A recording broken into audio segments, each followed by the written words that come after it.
Okay, this is a great video because I am in a thistle patch and there are at least 11 swallowtail butterflies in here nectaring.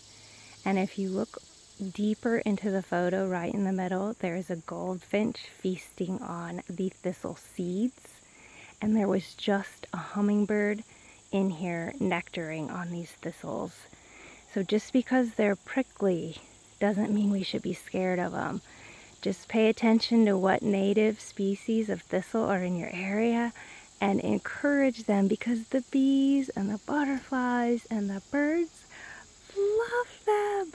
And you have to admit, check this out. The thistle flowers are gorgeous.